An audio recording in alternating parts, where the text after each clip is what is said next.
नमस्कार. आवाज येतोय?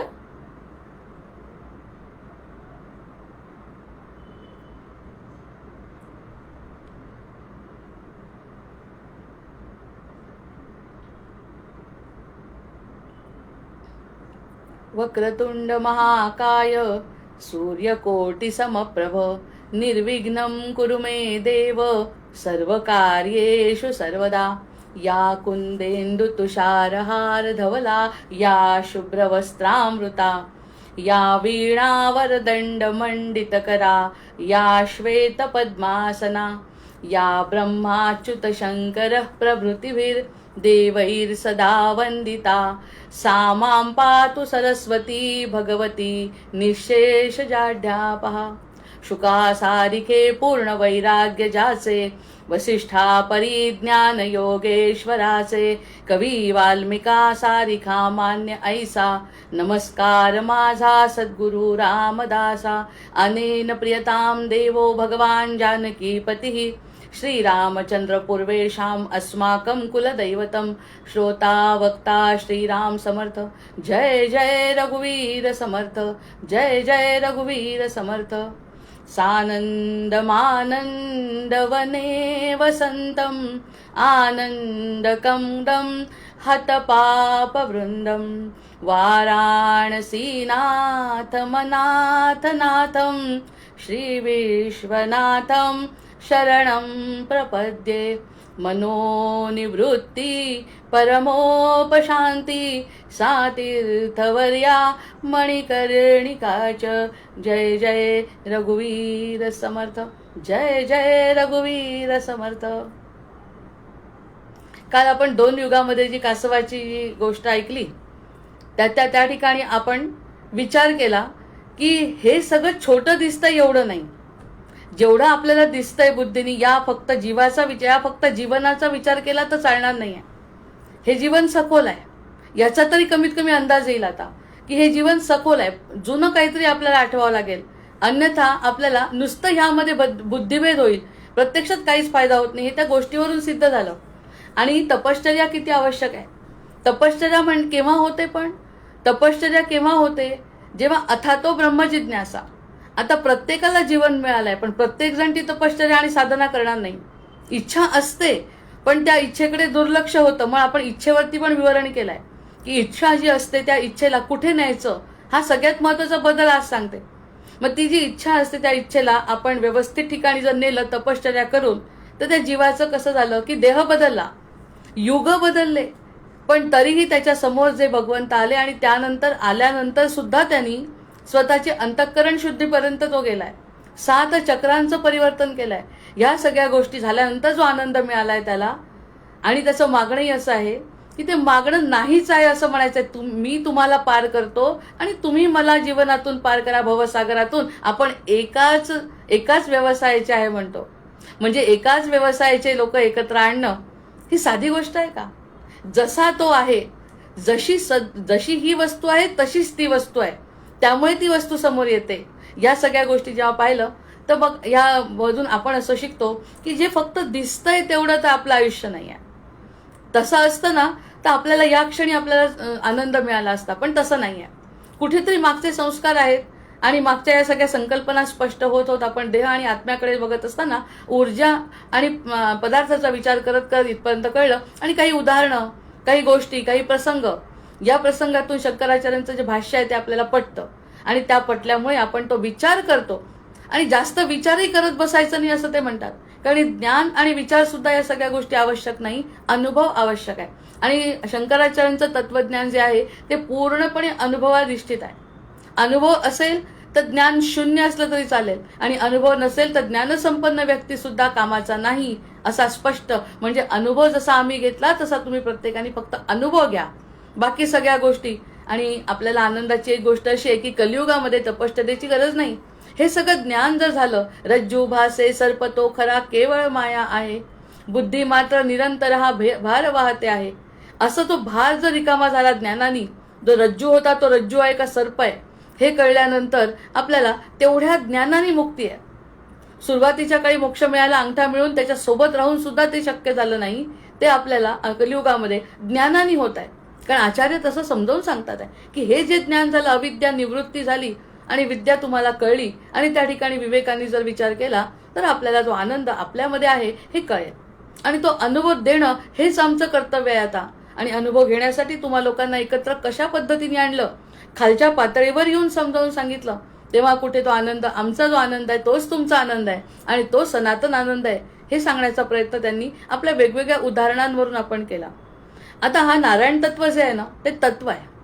आता नारायण विष्णू सुद्धा हा अवतार जे दिसत आहे, जे काही दृश्य आहे, जो आपण विचार करू शकतो तो सगळा प्रकृती आहे.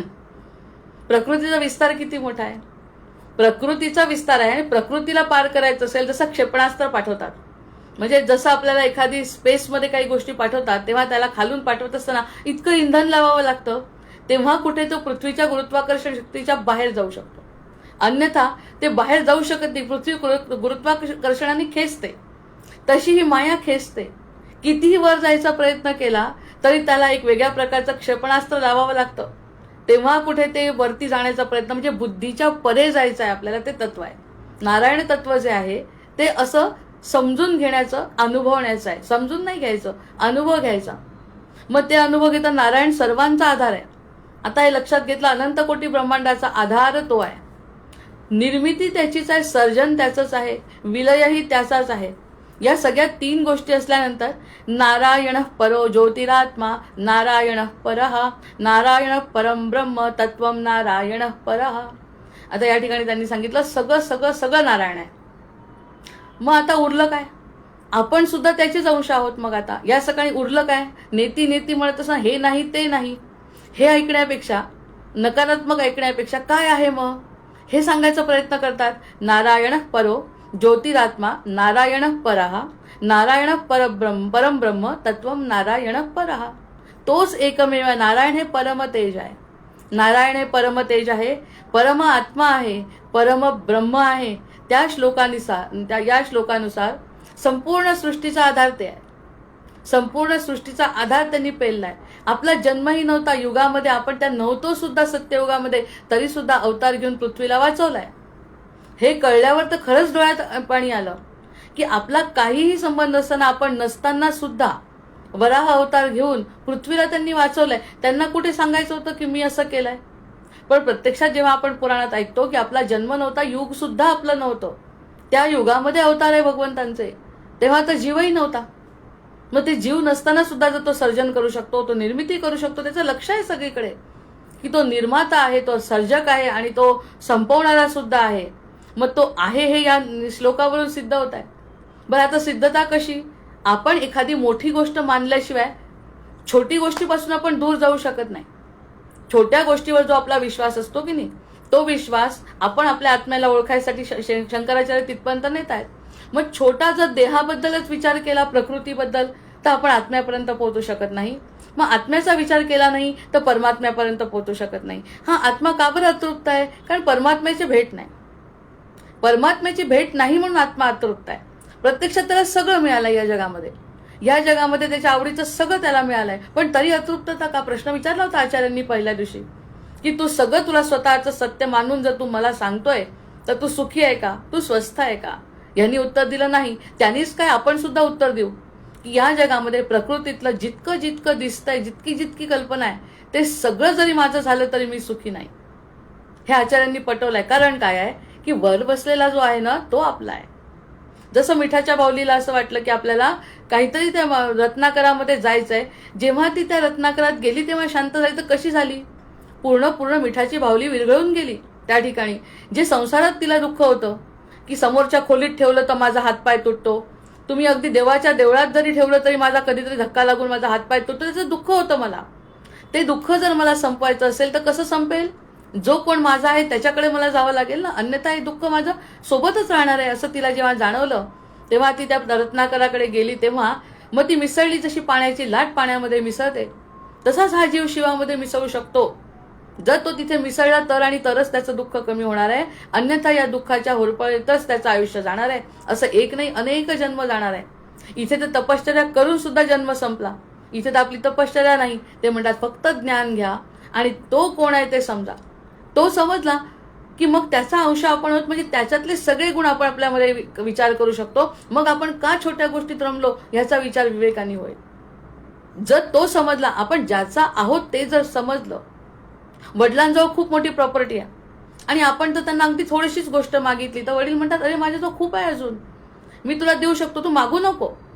तू मागितलं नाही ना तर माझ्याजवळचं होतं नव्हतं वरून तुला व्याजात सगळं देतो, आणखी जमा केलेले 10 पट तुला देतो, पण तू मागू नको. आणि मागितलं तर आपण काय म्हणू, बाबा हे द्या, बाबा हे द्या म्हणत असताना बाबा म्हणते, अरे इतकंच काय, माझ्याजवळ खूप आहे.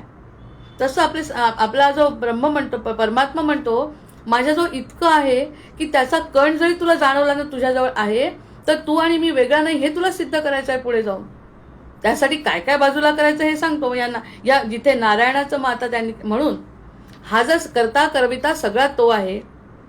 आपल्याला शॉर्टकट घ्यावं लागतं, नाही तर हा खूप विस्तारित श्लोक होऊ शकतो.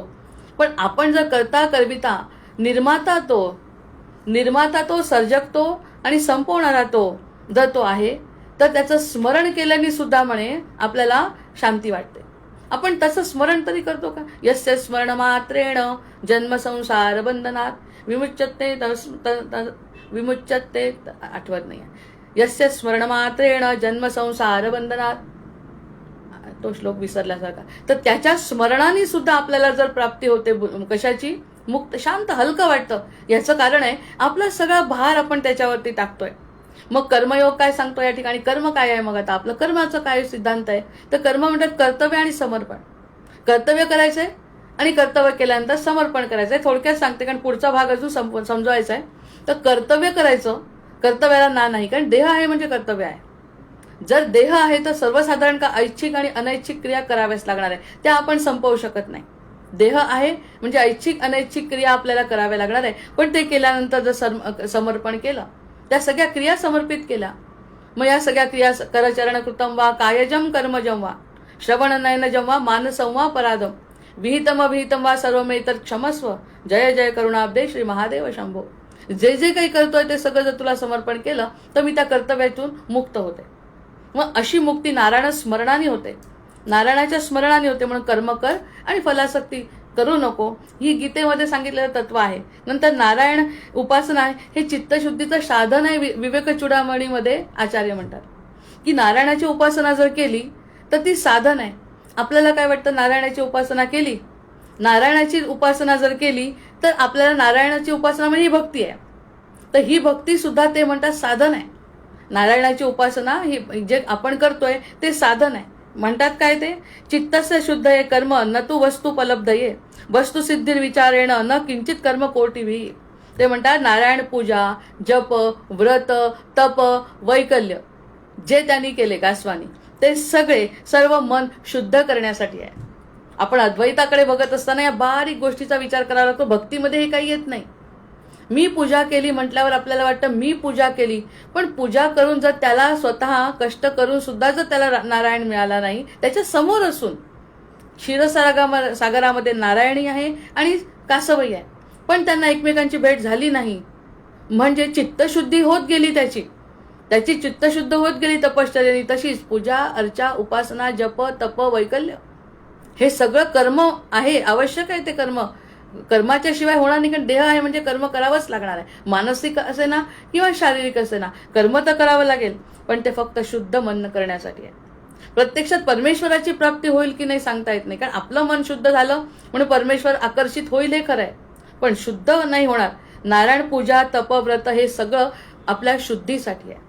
आणि आपल्याला काय वाटतं, इतकी पूजा करून आपल्याला हे मिळत नाही, तर ते मिळणार कसं, ती आपल्या शुद्धीसाठी आहे. त्याच्यामुळे 7 प्रकारच्या पूजा त्यांनी केल्या, की अन्नमय कोशापासून तर आनंदमय कोशापर्यंत त्याची ती तपश्चर्या फळायला आली. तेव्हा कुठे रामचंद्र त्यांच्याजवळ भेटले. मग हे आपल्या मनातली जी संकल्पना असते की मी इतकं पारायण केलं, मी इतकी पूजा केली, या सगळ्या गोष्टी दर्शन होऊ शकत नाही. दर्शनासाठी आवश्यक नाही, त्या दर्शनासाठी वेगळी गोष्ट लागते, समर्पण लागतं. ते एक साधन आहे. पूजा हे एक साधन आहे म्हणतात, कारण आचार्य समजणं सोपं नाही आहे. भक्ती समजणं सोपं आहे, पण आचार्यांना जर समजायचं असेल, तिथपर्यंत जायचं असेल, तर ते पूजेला सुद्धा महत्व नाही. महत्व कसं कुठपर्यंत आहे, अंतःकरण शुद्धीपर्यंत, म्हणजे दुःखाची निवृत्ती. पण त्याचा अहंकार झाला नाही पाहिजे, जसा कासवाला झाला नाही. भक्ती साधना आहे, भक्ती सुद्धा साधन आहे म्हणतात ते. भक्ती सुद्धा साधन आहे. आपल्याला वाटतं भक्ती म्हणजे परमेश्वर प्राप्ती, भक्ती केली म्हणजे परमेश्वर प्राप्ती. ते म्हणतात भक्ती साधन आहे आणि ज्ञान हे साध्य आहे. मी ही भक्ती का करतो ह्याच्यावरती प्रश्न विचारला गेला पाहिजे. मी ही भक्ती का करतो, विनाकारण वेळ वाया घालवासाठी नाही. ही भक्ती केली काय आणि नाही केली काय तरी भगवंत तयार आहे. पण भक्ती करून जर तुला ज्ञान नसेल त्या गोष्टीचं तर ती भक्ती व्यर्थ आहे. पुन्हा जन्म घ्यावा लागेल. पुनरपी भक्ती करत करत भक्ती करण्यासाठी पुन्हा जन्म. जोपर्यंत ज्ञान होत नाही तोपर्यंत भक्ती सुद्धा फक्त साधन आहे. हा खूप महत्वाचा बदल आहे आचार्यांच्या सिद्धांतामध्ये.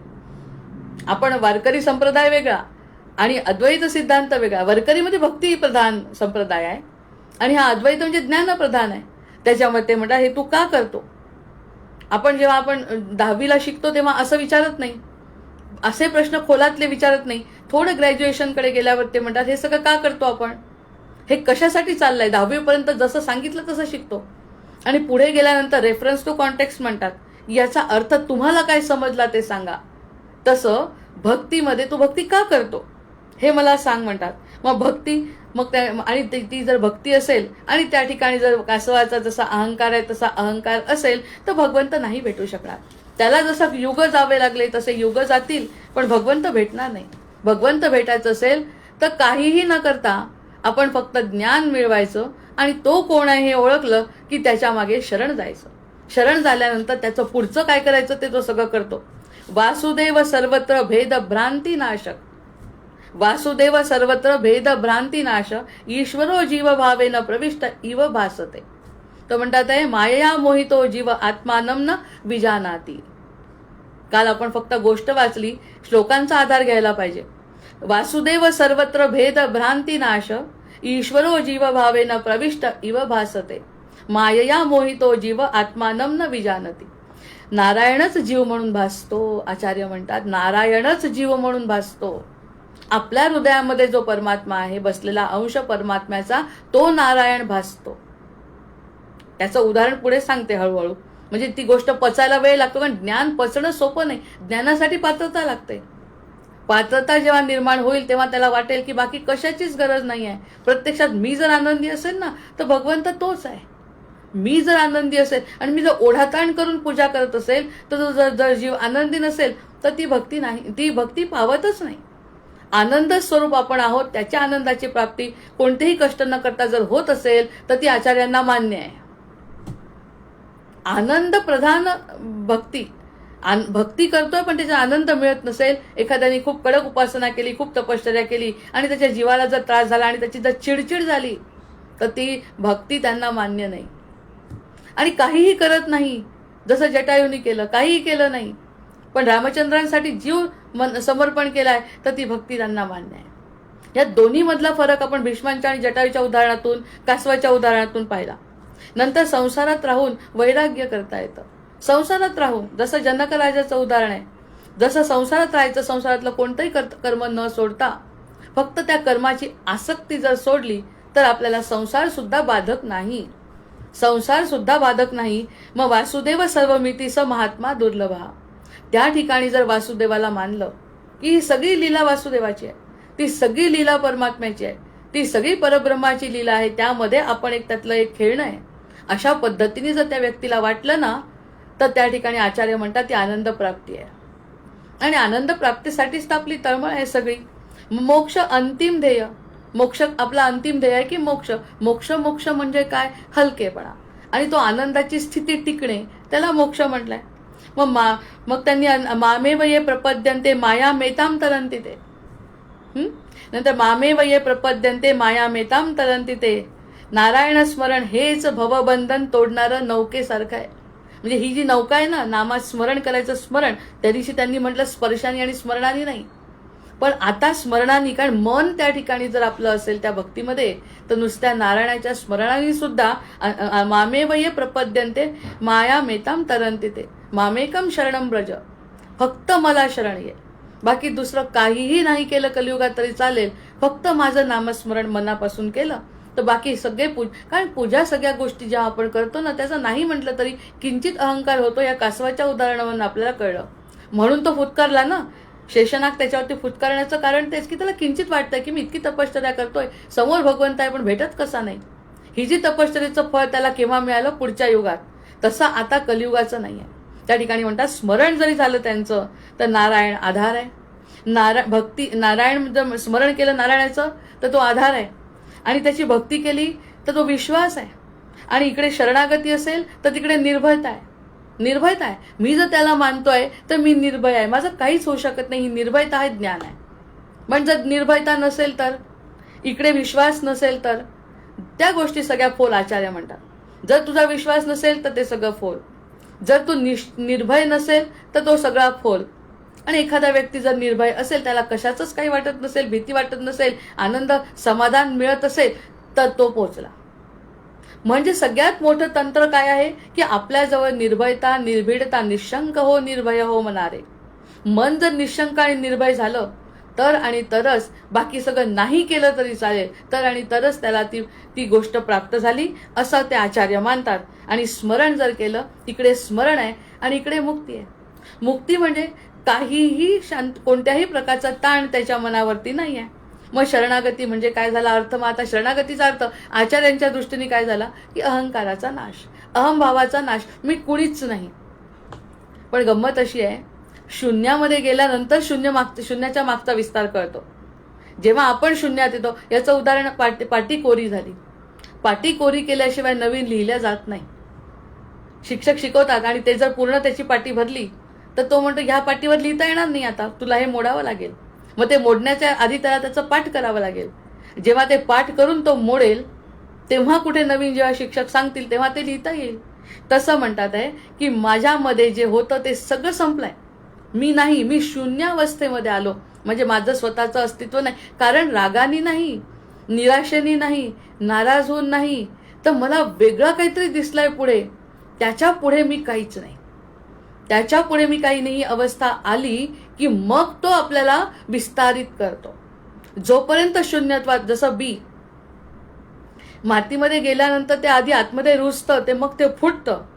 ते फुटल्यानंतर मग त्याला धुमारे फुटतात आणि त्याचा मोठा वृक्ष जसा होतो, तसं माझं स्वतःचं अस्तित्व संपल्याशिवाय माझं खरं अस्तित्व सुरू होत नाही. म्हणून गुरुला म्हणतात गुरु मृत्यूचा कारक आहे.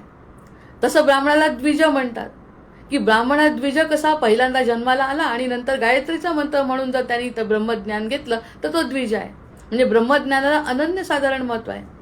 मग तसं मग ह्या सगळ्या गोष्टी मृत्यूचा कारक कसा की अहंकाराचा नाश गुरु करतो. आणि अहम भावना जर त्याची केली, कारण आपल्याला की आपण मर्यादित करून घेतो, आपल्या देहाच्या संबंधित आपण मर्यादित विचार करतो आपला स्वतःचा. तो मर्यादित विचार संपल्याशिवाय अमर्याद आपल्या आतमध्ये प्रवेश करू शकत नाही. अमर्यादाला प्रवेश करण्यासाठी आपली मर्यादित अवस्था संपायला पाहिजे. मग अहंकार ग्रहान मुक्त्वा स्वस्वरूपे व्यवस्थितः निष्कामो निर्विकल्पो यम ब्रह्मैवाहम न संशयः. जर अहंकाराचा त्याग केला तर ब्रह्म आणि ब्रह्माचे समज येण्यासाठी जो विवेक आणि बुद्धी लागते ती जागृत होते. तोपर्यंत अविद्या असते, आपण आपल्याला स्वतःला ओळखत नाही. आपण स्वतःला जर ओळखलं नाही मी कोण आहे, तर तो समोरचा इतका मोठा असून सुद्धा आपल्याला काही फायदा नाही. समोर कल्पवृक्ष आहे, समोर कामधेनू आहे, आणि मागणाऱ्याला जर समजतच नाही त्याचे जो काय आहे तर याचा उपयोग होणार नाही म्हणतात. त्यामुळे ते म्हणतात एकदा का शरण जा, आधी एकदा त्या मोठ्या तत्वाला शरण जा. तू मला समजायला पाहिजे, तू सगळ्याचा आधार आहे, तूच नियंता आहे. हे सगळं माझ्या मनाला पटवत जर मी कर्म केलं तर बाकी आपल्याला त्याच्या अमर्याद अस्तित्वाचं स्वरूप आपल्याला कळू. स्वरूप सध्या आपल्याला त्याला कळायचं आहे. आधी त्याला कळू, मग तो आधी कळण्यासाठी मी त्याच्या पात्रतेची तर व्हायला पाहिजे. आता वरून जर सगळं आपलं बांधून टाकलंय स्वतःला, तर आतमध्ये अमर्याद विचार कसे येतील? ते परिसाचं उदाहरण खूप छान आहे. एका गुरुजवळ जेव्हा जातात, मला परीस दाखवा म्हणतात. परीस दाखवा म्हणतात. मला परीस कधी बघितला नाही, मला परीस पाहायचा आहे. गुरूंजवळ एक शिष्य जातो. ते गुरु काय म्हणतात, परीक्षा तर वेगवेगळ्या पदार्थाची घेतच असतात गुरु सतत. ते म्हणजे परीस बघायचा आहे, ती लोखंडाची पेटी आहे ना, त्यामध्ये तो परीस ठेवलाय, तो घेऊन ये. तो शिष्य इतका हसतो की लोखंडाचं सोनं होतं म्हणतात, आणि लोखंडाच्या पेटीत परीस ठेवलाय म्हणतात, तो पाहायला जा म्हणतात. म्हणजे याच्यातून आपण सुद्धा कितीतरी गोष्टी शिकू शकतो. लक्ष जर दिलं दर्शनशास्त्राप्रमाणे तर गुरु म्हटलं नाही ते तसंच आहे. तो त्या गुरुकडे लक्ष देत नाही, त्या पेटीकडे जात नाही, कारण त्या गुरुवर तर विश्वासच उडतो. कारण इकडे म्हणता तुम्ही सोन्याचं लोखंडाचं सोनं परीस करतो आणि त्या पेटीमध्ये लोखंडाची पेटी आहे, त्याच्यात कसा परीस असेल? म्हणजे सगळं थोतांड आहे. एक तर गुरु थोतांड आहे आणि तो परीस खोटा आहे, तो निघून जातो. दुसरा जेव्हा शिष्य येतो तो म्हणतो गुरूंवर माझा विश्वास आहे, ते काय आहे ते मला माहिती नाही, परीस आहे लोखंड आहे की मला काही माहिती नाही, पण माझा विश्वास आहे. ते गुरूंना म्हणतो मी बघतो. आतमध्ये गेलं तर कळतं की त्या लोखंडाच्या पेटीमध्ये कापडात गुंडाळलेला परीस असतो. जय जय रघुवीर समर्थ. मग तो कापडात गुंडाळलेला जर परीस असेल तर लोखंडाला सोनं कसं करेल? हे याला समजलं का नाही? कारण गुरुवरती विश्वास नाही. विश्वास बघण्यासाठीच गुरूंनी ही कसोटी घेतली आहे ना. मग जेव्हा त्याला सांगितलं तसं आपलं कापड म्हणजे आपला हा देह आहे, या देहामध्ये जर आपण मर्यादित विचार केला तर परीस असून फायदा काय? त्याचं लोखंडाचं सोनं झालं नाही कारण ते कापडात गुंडाळलेलं होतं. तसं आपली बुद्धी जर मर्यादित असेल तर अमर्यादित आपल्यामध्ये येईल कसं? त्यामुळे तो अहंकाराचा नाश झाला की अमर्याद कोणत्या तरी गोष्टी आपल्याकडे येतात. जसा त्या परिसावरचं कापड काढलं तर पेटी सोन्याची. या ठिकाणी जर मर्यादेचं कापड काढलं तर आपण अमर्याद आहोत. जसं आपण माठ बघतो, माठ फुटला तर आकाशामध्ये विलीन होतं. माठ होता म्हणून त्या आकाश त्या माठात होतं, अन्यथा त्या आकाश मोकळंच आहे. एकदा का तो माठ बाजूला केला, फुटला की तो ह्या आकाश माठातला आकाश आणि आपला आकाश एक होऊन जातं. तसं आपलं अहंकार जर नाहीसा केला तर त्या अहंकार नाहीसा झाल्याबरोबर अमर्याद तत्व आपल्याकडे आकर्षित होऊ शकतं. ती पात्रता निर्माण करावी लागते. ती पात्रता निर्माण करण्यासाठी अहंकाराचा नाश होण्यासाठी या 2-3 गोष्टी आणि आचार्यांचे श्लोक. आणि मोक्ष म्हणजे आचार्यांच्या दृष्टीने बरं, बाकीच्यांच्या दृष्टीने ताण वगैरे ह्या सगळ्या गोष्टी आहेत. आचार्य काय म्हणतात की मोक्ष म्हणजे काही मिळवायचंच नाहीये. आपल्याला असं वाटतं कुठेतरी काहीतरी गेलं तर मिळेल तर तो मोक्ष आहे. ते म्हणतात मिळवणं काहीच नाही. मिळवायची जी आशा कराल ती प्रकृती आहे. जे वाटे शांती मला पाहिजे असं म्हणणं सुद्धा प्रकृती आहे. कारण अरे तुझ्याजवळ आहे ती तू शोधत नाही म्हणून तुला ती शांती मिळवायची आहे. प्रत्यक्षात तू प्रकृती शोधायला गेला तर ती सापडणार नाही आहे. हे आचार्यांचं म्हणणं आहे. ते म्हणतात की मोक्ष म्हणजे काही मिळवायचं नाही आहे. मिळवण्याची जर तुझी काही आशा असेल तर तू मोक्षापर्यंत जाऊ शकत नाही. मोक्ष ही संकल्पनाच मिळवण्यासाठी नाही आहे. ते मग काय म्हणतात नाही, काही जाणणं आहे, काहीतरी तू जाण. म्हणजे एक रेषा मारली आणि ही जर छोटी करायची असेल आपल्याला ही रेषा इतर रेषेच्या मानाने, तर मला त्याच्यासमोर मोठी रेषा मारावी लागते, तेव्हा ती छोटी होते. मग तुला मिळवायचं काही नाही आहे, तुला फक्त जाणायचं आहे. तू कोण आहे हे जाणायचं आहे. हे जर तू जाणत असशील तर तुला बाकीच्या गोष्टींची गरजच पडणार नाही. मग ते काय मिळवायचं, कुठे बाहेर जायची गरजच नाही. तू आतून आधी जाण स्वतःला. तू आनंद स्वरूप आहे, तू शांत स्वरूप आहे, तू सच्चिदानंद स्वरूप आहे. हे तुला जेव्हा जाणल्या जाईल तेव्हा काय मिळवायचं राहील तुला. त्यामुळे तुला बाहेर जाण्याची गरज. कौपिन पंचकामध्ये आचार्य म्हणतात आहे नैव त्यागो न च ग्रहणम न सुखम न च दुःखम. ते म्हणतात कौपिन पंचकामध्ये नैव त्यागो न च ग्रहणम न सुखम न च दुःखम नैव मंत्रो न चैव मंत्र न देवो न देवता. ते म्हणतात न देव न देवता न सुख ना दुःख, काहीच नाही आहे. नैव त्यागो न च ग्रहणम, ग्रहण नाही, काही नाही, काही करावं लागत नाही, त्याग करावा लागत नाही, उपास करावा लागत नाही. सुख दुःखाचा विचार, सुख संपलं आलं पाहिजे, दुःख गेलं पाहिजे, काही विचार करायचा गरज नाही. न मंत्र ना तंत्र, काहीच करायचे न देवो न देवता.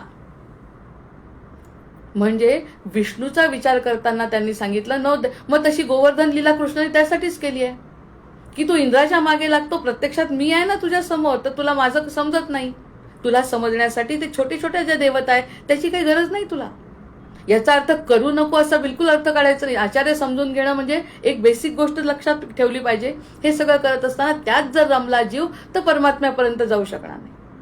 कारण या सगळ्या सिद्धी आहेत, या सगळ्या सिद्धींच्या अवस्था आहे. या सिद्धीच्या अवस्था जर त्याच्यामध्ये जीव रमला तर पुन्हा प्रकृतीतच राहिला. त्यामुळे त्यांनी म्हटलं नैव त्यागो न च ग्रहणम न सुखम न च दुःखम नैव मंत्रो न चैव मंत्रा न देवो न देवता, कौपिन पंचकामध्ये म्हणतात. मग हे तेव्हा त्यांनी सांगितलं म्हणजे मोक्ष म्हणजे नवीन काय आहे. मग आता ते म्हणतात मोक्ष म्हणजे काही नवीन आहे जे तुला शोधायलाच जायचं नाही, तर नाविन्य काहीच नाही आहे त्याच्यात. मोक्ष म्हणजे नाविन्य काही नाही. आचार्य म्हणतात नाविन्य काही नाही, तर आपण आधीच नारायण होतो याची जाणीव होणं म्हणजे मोक्ष आहे. म्हणजे जे नव्हतं ते सोडून दिलं, जे आहे त्याला उपस्थित केलं. तर साधक नारायणाला भेटत नाही. हे जे साधक आहे आपण लोक, ते नारायणाला भेटत नाही. तर साधकाला वाटतं की आपणच नारायण आहोत. वाटतं. आणि विचारांनी तर काय, एकदा का विचार चांगले आले की तसेच विचार त्याच्या मनात येतात.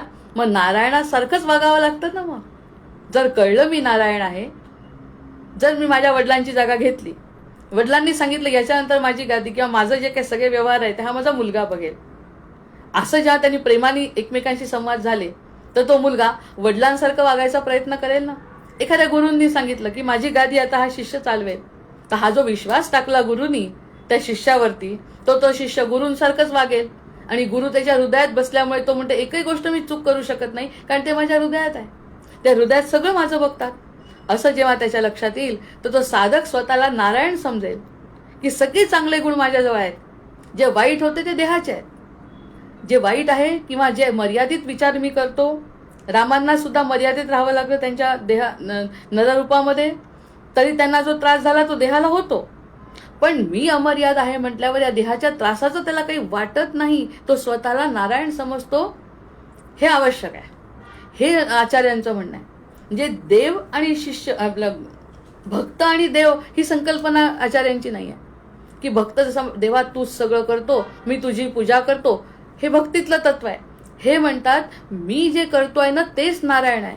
कारण मी जे खातो पितो, करचरण कृतम वा कायजम कर्मजं वा श्रवण नयन जं वा मानसं वा अपराधम विहितम विहितम वा सर्वमेतत् क्षमस्व जय जय करुणाब्दे श्री महादेव शंभो. म्हणजे या ठिकाणी बसून सुद्धा मी जे काही करतो ते नारायणच म्हणून करतो स्वतःचं. जिथे जातो तिथे जे काही करतो ते सगळं नारायणाचं आहे. कारण चांगले गुण आता मला समजले, नारायण कोण आहे आणि मी कोण आहे. हा वरचा जो प्रकृतीचा भाग आहे तो माझ्या मनातून निघून गेला आहे. कारण इतक्या सगळ्या गोष्टी, इतके सगळे उदाहरण, इतके सगळे श्लोक आपल्याला शिकवतात की तो आणि मी वेगळा नाही. त्याचा शेवटचा श्लोक म्हणजे पहिला श्लोक त्यांचा आहे, अहम ब्रह्मास्मी. अहम ब्रह्मास्मी म्हणजे मीच ब्रह्म आहे, अशी अवस्था आचार्यांना आणायची आहे ना. त्यामुळे ज्ञानमार्गामध्ये हे ज्ञान जर झालं, हे जर एकदा ज्ञान झालं की मीच तो आहे, तोच मी आहे, तत्वमसी अहम ब्रह्मास्मी, असं जर त्या व्यक्तीला झालं, तर तो सगळ्या सर्व गुणांनी युक्त असा जीव आपल्या स्वतःला समजतो. म्हणजे माझ्यामध्ये दारिद्र्यता नाही, मी ऐश्वर्य संपन्न आहे. इथल्या सगळ्या कमी गोष्टी माझ्या नाहीच आहे. जे काही सगळं ब्रह्मांडाचा नायक माझा असल्यामुळे सगळं ऐश्वर्य माझं आहे, सगळी जीवसृष्टी माझी आहे, असा विचार करून तो त्या ठिकाणी असा रमतो आणि तो आनंद घ्यायला सुरुवात करतो. ते नारायणाचं स्वरूप द्यायचं आहे नारायणाला आपल्याला. म्हणजे तू जो नाही तो काढून टाकला आणि जो आहे तो प्रकाशित केला, मग तो स्वतःला नारायण समजू लागतो. इतकं मोठं तत्वज्ञान आहे नारायणाचं. नारायण म्हणतो मी तत्व क्षीरसागरामध्ये जो पौडला तोच तुझ्यामध्ये आहे, अंतरस्थ, त्याला जागृत कर फक्त. मग तो कसा वागतो तो स्वतः साक्षी भावानी बघ. तो कसा वागतो, त्या तत्वामध्ये जर त्याची स्थिरता आली तर तो कसा वागतो बघ. आणि मग त्या पूर्ण संसाराकडे कसा बघतो ते बघ. मग साधक नारायणाला भेटायला जात नाही, तर आहे त्या ठिकाणी नारायणाचं अस्तित्व तो जाणतो. मग त्या जाणल्यामुळे त्याला त्या क्षणी आनंद होतो. मग ब्रह्मानंदम परमसुखदम केवलम ज्ञानमूर्तीम, म्हणजे काहीही संसाराचा प्रकृतीचा परिणाम होऊ न देण्याची कला तो शिकतो. कारण हे सगळं वरवरच आहे. मी मूळत ऐश्वर्य संपन्न आहे, श्रीमंत आहे, मी श्रीमंत आहे, सर्वोत्तमाचा मी आहे, मी सर्वोत्तमाचा अंश आहे. ते जे दिलं होतं वचन ते त्याला आठवतं आणि स्वतःला तो ते समजतो. मग आता इकडे भक्ती आणि शंकराचार्य, भक्ती आणि भक्तीचा जो मार्ग आहे तो पण थोडा सांगावा लागेल. कारण आचार्यांकडे जात असताना भक्ती मार्गामध्ये आहेच. भक्ती आणि शंकराचार्य जर समजायचे असतील तर भक्ती म्हणते नारायण हे उपास्य दैवत आहे भक्तीचं, की सशंख चक्रम सकिरीट कुंडलम असं म्हणत म्हणत त्याची उपासना करतो. त्याला उपासना करत असताना त्याला आनंद मिळतो. तो आनंद उपासनेत त्याला मिळतो की मी वेगळा आहे आणि नारायण वेगळा आहे. मी त्याची उपासना करत असताना मला खूप आनंद होतो. ह्या पण जसं विठ्ठलाला जाताना, वारीला जाताना लोकांना आनंद होतो, तोच आनंद भक्तीमध्ये, की तो म्हणतो माझा नारायण उपास्य आहे, म्हणजे जे कोणतं त्याचं दैवत असेल ते उपास्य आहे आणि मी त्याची पूजा करतो. म्हणजे मी वेगळा आणि तो वेगळा. आणि शंकराचार्य काय म्हणतात, नारायण स्वरूपच मी आहे, मी स्वतःच नारायणाचं स्वरूप आहे. थोडी अंश छोटा पण नारायणाचं स्वरूप आहे, त्याच्यातले सगळे गुण माझ्यामध्ये आहे. जसं आपण कणिक भिजवली, त्या कणकेची जी पोळी तयार होते त्या पोळीमध्ये कणकेचे सगळे गुण आहे. जसं आपण सोन्याचे दागिने बनवले तर सोन्याचे सगळे गुण त्या दागिन्यांमध्ये आहे. दागिना जरी वेगळा दिसत असला तरी पण सोनं मुळात तेच आहे. हे मुळात मी त्याचा आहे असं तो समजतो शंकराचार्यांच्या परंपरेप्रमाणे. आणि हा म्हणतो नारायण उपास्य आहे. दुसरं म्हणजे पूजन हे साधन आहे. भक्तीमध्ये पूजा करणं आवश्यक आहे. पूजा करता करता तो असा रमतो, अष्टसात्विक भाव जागृत होतात आणि त्या पूजेमध्ये इतका रमतो की तो जणू काही माझी पूजा स्वीकारतोय असा भाव या भक्ताच्या मनात निर्माण होतो. इकडे ज्ञान हे साध्य आहे. त्याला एकदा ज्ञान झालं की मग पूजा करो किंवा न करो, त्याला ज्ञान झालं की तो माझा आहे मी त्याचा आहे की मग ते साध्य तिथेच संपलं. मग बाकी सगळ्या गोष्टींची त्याला आवश्यकता वाटत नाही. हा अद्वैत सिद्धांत म्हणून म्हणतात समजायला कठीण आहे, कारण स्वतःलाच तो ती गोष्ट समजतो आणि आपल्या स्वतःला जे काही चांगलं वाटतं ना ते सगळं नारायण खातोय, नारायण पितोय, नारायण बोलतोय, नारायण करतोय असं त्याला जाणवल्यामुळे पूर्ण चित्त शुद्ध आहे. तिसरी गोष्ट इकडे पूजन इकडे भक्त आणि भगवान भेद आहे, दिसतोय स्पष्ट आता की पूजा करत असताना मी पूजा करतो आणि मूर्ती वेगळी आहे. या ठिकाणी भेद भ्रांतीच नाही आहे, भेद नाही, तू आणि मी काही वेगळा नाही. इकडे मोक्षप्राप्ती आहे भक्तीमध्ये आणि इकडे मोक्षाचा बोध आहे.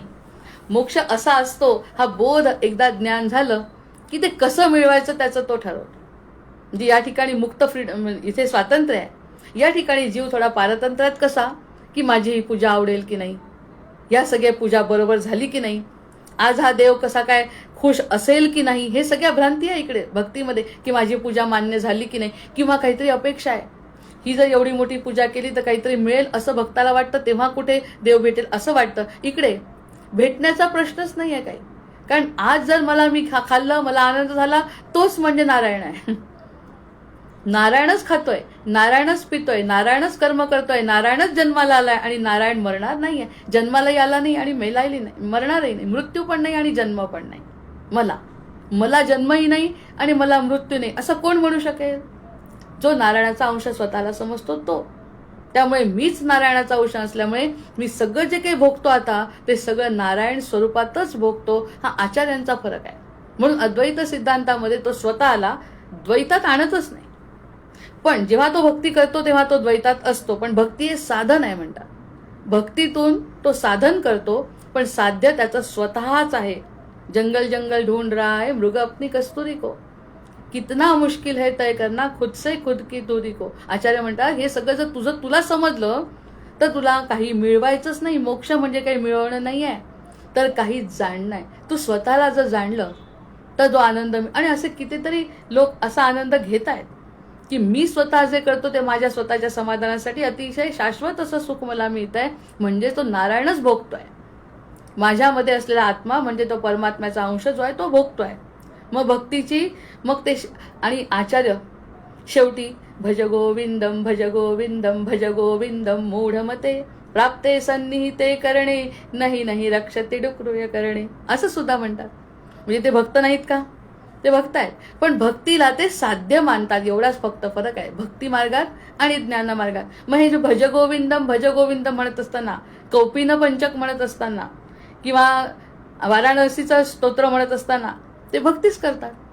पण ते भक्ती करत असताना ते स्वतःमध्येच इतके रमतात की मी आनंदी म्हणून तो आहे आनंदी, ते मला जाणवलं म्हणून मी आनंदी आहे. हे जे करतात भज गोविंदम ही भक्तीची प्रक्रिया आहे. ही भक्ती करता येते आणि मग ते म्हणतात नारायणाचं स्मरण. भक्तीमध्ये म्हणतात की नारायणाच्या स्मरणाने मुक्ती मिळते. इथे म्हणतात की आत्मस्मरणाने मी मोकळा होतो. फरक लक्षात येत असेल मला वाटतं, कारण हा खरा विषय त्यांचा कठीण आहे. या ठिकाणी ते म्हणतात आहे की मला म्हणतात आहे की गोविंदम भज गोविंदम भज गोविंदम भज गोविंदम मूढमते म्हणत असताना ते गोविंदाला समोर न आणता ते स्वतःमधल्या आत्म्याला शांत करतात आणि आपला शांतच जसा काही डोलायला लागला आणि तो डोलून म्हणतोय की तेच माझं रूप आहे असं म्हणत असताना नारायण स्मरण नाही करत. मग ते शेवटी त्यांचं स्मरण सुद्धा संपतं आणि आपल्यामध्ये तल्लीन होऊन जसे असे ते संत करतात ना तसं आपल्यामध्ये तल्लीन होतात आणि मी खुश. आणि तो जो आनंद आहे तोच आनंद माझ्या इथे आहे म्हणून तर मला मिळाला, तो तिथे नाही आहे. मी शोधलं काहीच नाही, फक्त आतून आनंदाची उत्पत्ती केली. म्हणजे इकडचं नारायणाचं स्मरण आहे आणि इकडे आत्मस्मरण आहे. स्वतःचं स्मरण करणं एवढं कठीण आहे? स्वतःचं स्मरण करणं इतकं कठीण आहे का? आहे.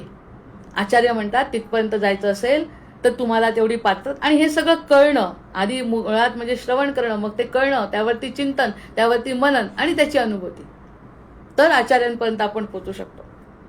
आचार्यांपर्यंत जर पोहोचायचं असेल, कारण त्यांनी सुद्धा तेच केलंय. सुरुवातीला सगळं ज्ञान मिळवलं आणि नंतर त्याला चांडाळाला यावं लागलं समोर, बाबा हे सगळं खोटं आहे. तुला जर माझं स्मरण होतच, तुला जर मला समजावून घ्यायचं असेल तर तू स्वतःला समज, असं जेव्हा चांडाळांनी सांगितलं तेव्हा त्यांनी गंगाष्टक आणि मनीषा पंचक लिहिलं. मनीषा पंचक म्हणजे माझी इच्छा आहे आता, म्हणजेच अथातो ब्रह्मजिज्ञासा, म्हणजे माझी इच्छा आहे असं जेव्हा त्यांनी म्हणलं. मग आता मागे जे आपण इच्छेवरती बोललो त्या ठिकाणी थांबते. मागच्या वेळेस आपण इच्छा काय म्हटलं होतं, की इच्छा म्हणजे इच्छेची मागणी होते, मागणीची तृष्णा होते. या आपण 3 प्रकार बघितले त्याचे. तृष्णा होते, पण आता त्याच इच्छेला पकडायचं, मागणीकडे नाही जाऊ द्यायचं. त्याच्यासाठी उपाय तर सांगतीलच ना आचार्य काहीतरी. आता हे जे ब्रह्म आहे, हे सगळे गोष्टी करण्यासाठी काय करावं लागेल, तर ते करण्यासाठी जी इच्छा तुमच्या मनामध्ये जी नैसर्गिक आहे ती अतिशय चांगली आहे. इच्छा निर्माण होणं अतिशय उत्तम गोष्ट आहे. पण ती इच्छेची मागणीची तृष्णा न होता त्या इच्छेला जिज्ञासेमध्ये टाकायचं. त्याला जिज्ञासा वाटली पाहिजे. अरे हा कसा आनंदी आहे, भगवंताचं सच्चिदानंद स्वरूप आहे, तर तो कसा सतत आनंदी राहू शकतो. रामचंद्रांना एवढा त्रास झाला तरी सुद्धा ते कसे आनंदात राहू शकतात. मग तो आनंद त्यांचा कुठे सापडतो. परिस्थितीवर अवलंबून आहे का तो आनंद, नाही. मग कुठे पुस्तक वाचलं, कुठे भक्ती केली, कुठे भजन केलं, कुठे कोणाच्या सद्गुरूंच्या जवळ जर आपण ब्रह्मनिष्ठ सद्गुरूंजवळ बसलो तर ती जी इच्छा निर्माण झाली ना, ती इच्छा मागणीकडे न जाता जिज्ञासेमध्ये परिवर्तित होते. म्हणजे इच्छेलाच धरलं पुन्हा. त्या इच्छा वाईट नाही, इच्छा दाबायची नाही, आणि कलियुगात तर नाहीच नाही. जे सगळं करतोय ते करायचं, पण त्या इच्छेला जिज्ञासेमध्ये नाही. जिज्ञासा कशाची, मी कोण आणि तो कोण.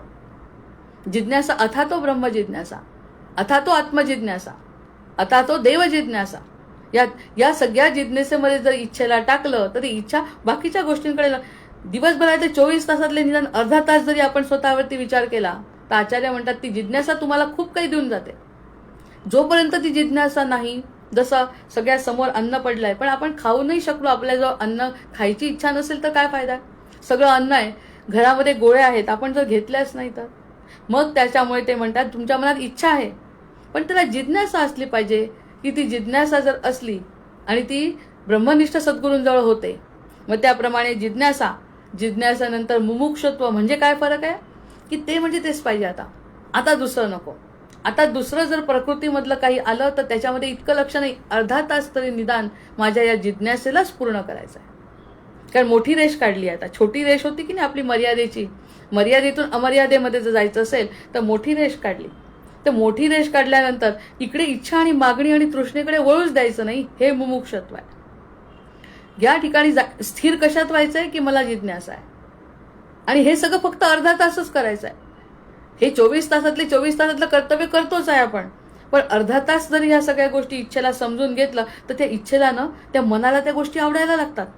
आवडल्यानंतर अरे तिकडे खरंच समाधान मिळत आहे, तिकडे माझं वाटतंय, माझ्या सगळ्या प्रश्नांची उत्तरं मिळत आहेत, माझं सगळं कार्य आपोआप होत आहे, मी काही न करता कार्य होत आहे, नुसतं शरण गेल्याने तो आनंदी होतोय, त्याचा आनंद मला मिळतोय.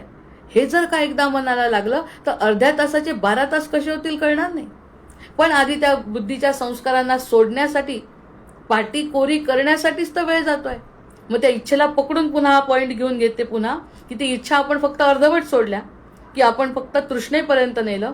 आता तीच इच्छा आपल्याला जिज्ञासा, मुमुक्षत्व. एकदा का मुमुक्षत्व आलं म्हणजे प्राधान्यक्रम आपण आपल्या आनंदाला दिला स्वतःच्या. दुसऱ्यांच्या आनंदापेक्षा आपण स्वतःच्या आनंदाचा जर विचार केला तर मग बाकी ते मुमुक्षत्व आहे. आता एक उदाहरण आहे त्यासाठी, की एक व्यक्ती अशी होती की त्या व्यक्तीने एका मुलाला खाऊ घालायचं ठरवलं, नात्यातल्याच, की त्याला रोज जेवायला घालायचं ठरवलं. पण ज्यांच्याशी पटत नव्हतं त्यांचा तो मुलगा होता. मग ते जेव्हा तिने जेवू घातलं, वर्षानुवर्ष त्याचं शिक्षण झालं, 4 वर्ष शिक्षण झालं, आणि शिक्षण झाल्यानंतर 4 वर्षांनी जेव्हा त्या मुलाची आई आली तर तिने तिला दोष दिला. कुणी सांगितलं होतं तुम्हाला करायला. आपणही जेव्हा त्या व्यक्तीला विचारलं की तू का केलं, मग तुला माहिती होतं ना हे सगळं, की ते असं होणार आहे पुढचं त्याचा परिणाम. ती म्हणे त्या व्यक्तीसाठी केलंच नाही, मी माझ्यासाठी केलंय. मला वाटत होतं त्याला खाऊ घालावं, तो खात असताना मला आनंद मिळत होता, हे माझ्यासाठी केलं. त्यांनी दोष द्यावा की त्यांनी माझे कौतुक करावं ह्यासाठी मी केलंच नाही. ही स्थिरता आहे. ही जी स्थिरता मनामध्ये असेल की मी माझ्यासाठी करतोय, त्याचं फळ काय मिळेल हे मी आणि भगवंत बघून घेऊ. प्रत्यक्षात त्याचं फळ मला काय मिळेल हे मला चिंता करण्याचं कारण नाही. मग हे जेव्हा ते मुमुक्षत्व आहे की त्या ठिकाणी परीक्षा झाली, त्याची कसोटी झाली, कितीतरी विषय आपले पुन्हा येत आहेत की तिची परीक्षा झाली, ती तरी स्थिर राहिली. तिला वाईट म्हटलं त्या व्यक्तीने चांगलं काम करून काही फरक पडत नाही, कारण मी त्या व्यक्तीसाठी केलेलं नाही. ही मुमुक्षत्व आहे. म्हणजे इच्छेला जिज्ञासेला मुमुक्षत्वामध्ये एक्झाम्पलच्या तर्फे सांगितलं. आणि नंतर मग ह्यामुळे काय होतंय, शेवटचा मुद्दा सांगते आणि थांबते. पुढे अजून पुष्कळ श्लोक आहेत. मग शेवटच्यामध्ये हे आता वैराग्ययुक्त ज्ञान होतं, त्याला वैराग्ययुक्त बोध होतो त्याला. मग आता मला करायचं काय आहे हे जबरदस्तीने सोडत नाही मी, की मला हे सोडून द्यायचं, संसार करायचा नाही, असं नाही करत तो. मला आधी मोठं काहीतरी मिळवायचं आहे, त्याच्या खाली मला हा सगळा संसार करायचा आहे, त्याचा बोध मला झालाय. आणि वैराग्य, जसं आता मुलं खेळायला जातात, ज्या समुद्रावरती रेतीमध्ये मुलं खेळायला जातात, दिवसभर खेळतात, घर बांधतात, खोपा करतात, आणि सगळं केल्यानंतर त्या ठिकाणी किती रमलेले असतात त्या ठिकाणी. ते रमलेले असताना संध्याकाळी 6 वाजता आईने जर हाक दिली तर त्यामध्ये काहीही न रमता ते पटकन निघून जातात आईकडे. त्यांना मूळ आई आहे हे समजतं, आणि हे खोटं आहे हेही नाही. खोटं नसतं ते सोडून कसे गेले असते, पण आपोआप ते त्यांना सोडतात, पटकन त्या खोप्याला पाय मारतात, त्याचं ते घर तोडून टाकतात, आईने बोलवलं की निघून जातात. मग तसा आपला मोठा कॉल आला भगवंताचा की तू माझा आहे, मी तुझा आहे, तर हे पटकन तोडता येतं. जे काही आहे ते तोडलं तर आपल्याला समोर ते शरीराला भोगावं लागेल. जर त्याचा कॉल मला समजला, तो मला बोलवत आहे, मी तुझा आहे, तू माझा आहे, हे मुमुक्षत्व जर स्थिर झालं तर लागलीच खेळ मोडायला काही वेळ लागणार नाही. जसा त्यांचा खेळ खोटा तसा हाही खेळ खोटा. अडकायचं नाही, खेळ केलाय चांगला. रांगोळी आपली रोज मोडल्या जाते म्हणून आपण रांगोळी काढणं सोडतो का? नाही, करायचं उत्तमच. पण अडकत जे होतो आपण की त्यांनी बोलवलं तरी जायला तयार नाही. इकडे मुलं कशी पटकन पळतात, आईनी बोलवलं म्हटलं की या खेळाला सोडून. मग आपल्या भगवंतानी आपल्याला बोलवलं, आपण पळायचं नाही का त्याच्या मागे? असं मग वैराग्य कसं आलं? आपोआप माहितीये हे खोटं आहे, ह्याच्यामध्ये खरं नाही, म्हणून मी चाललो. हे सोडून जाताना मला सोडावं लागतंय, मला किती, मग पुन्हा अडकला. ती मुलं जशी सोडून जातात तसं हे सोडता आलं पाहिजे. सोडायचं म्हणजे सोडून जायचं नाहीच आहे, इथेच राहायचं आहे, कारण देह मरणार आहे, आपण इथेच राहणार आहे. त्याच्यामुळे तो जो आनंद त्याला मिळतो ना, सोडत असताना सुद्धा पिकलेलं पान जसं झाडावरचं गळतं तसं आपोआप त्याच्यातल्या गोष्टीतल्या इच्छा संपते, कारण मुमुक्षुत्वाकडे त्याची वाटचाल झाली. त्या इच्छांचे 3 भाग त्या दिवशी सांगितले. आता या चांगले उत्तम मार्ग, अधोगती ऊर्ध्वगती मार्गासाठी ह्या 3 इच्छांचा जर उपयोग केला तर त्याला वैराग्ययुक्त बोध होतो, आणि हे इच्छेचं परिवर्तन त्याला स्वतःला ओळखण्यात होतं. स्वतःला ओळखण्यात मग ही जे दिव्य वेळ आहे त्यावरती पुन्हा बोलते, कारण ह्या सगळ्या गोष्टी संपणाऱ्या नाहीतच. या ठिकाणी एवढा मोठा विचार नारायण तत्वाचा, नारायण तत्वानंतर जीवाचा, आणि जीवाला एकदा का त्याची गोडी लागली मोठ्या गोष्टीची, तसंही आपण एकदा वर चढलो की आपल्याला खालचं सगळं थिटं वाटतं. जसा वर जाऊ तसा भक्ती असो का ज्ञानमार्ग असो, तिथे गेल्यानंतर आपल्याला खाली बघताना जाणवतं हे सगळं खाली आहे, आपण वर आहोत. म्हणजेच आपण वर आपला प्रवास सुरू झाला, कारण आपली इच्छा आता खाली गुरुत्वाकर्षणाने जमिनीत न जाता आता ती आकाशाकडे, जिथे आपले परमपावन असं स्मरण ज्यांचं आपण करतो तसे विष्णू रूप, आता त्याचं रूप म्हणायचं, कारण की ते त्याला आकारच नाही आहे, निर्गुण निराकार आहे. ते निर्गुण निराकार तत्वाकडे माझी जर ओढ असेल तर ती ओढ मला किती मुक्त करत असेल. या मुक्तीचा जो आनंद आहे तो आनंद ह्या जीवाला मिळतो, कारण माझी ओढ आता वर आहे हे त्या इच्छेला पटलंय. आणि इच्छा वाईट आहे कसं म्हणेल, म्हणून आचार्य म्हणतात की इच्छा वाईट नाही. इच्छेला कुठे न्यायचं हे आपल्या मनाने जर एकदा ठरवलं, ती सद्गुरु कृपा झाली तर तो ब्रह्मानंद तो त्या क्षणी घेऊ. 1 मिनिटाची चव लागली की आपण 2 मिनिटं, 10 मिनिटं, 12 तास, मग आयुष्याचं ध्येय आपोआप वैराग्ययुक्त असं आपलं जीवन आपोआप. बरं, जबरदस्ती नाही, हे करू नका, ते करू नका, हे करा, ते करा, नाही. त्यांना स्वतःला ओळखता येतं की मला तेच आवडतंय, खरं तर त्यासाठीच माझा जन्म झालाय, हे त्याच्या आपोआप जेव्हा लक्षात येतं तेव्हा या सगळ्या गोष्टीची चिंता मिटते. निशंक हो, निर्भय हो मनाले. जय जय रघुवीर समर्थ. भर्जन भव बीजाचे, अर्जन सुख संपत्तीचे, तर्जन यमदूताचे, राम गर्जन बोला राम राम राम, बोला राम राम राम. आवाहनम न जानामि तवार्चन, पूजांचैव न जानामि, क्षम्यतां परमेश्वर, क्षम्यतां परमेश्वर. क्षम्यतां परमेश्वर. जय जय रघुवीर समर्थ. भेटूया उद्या.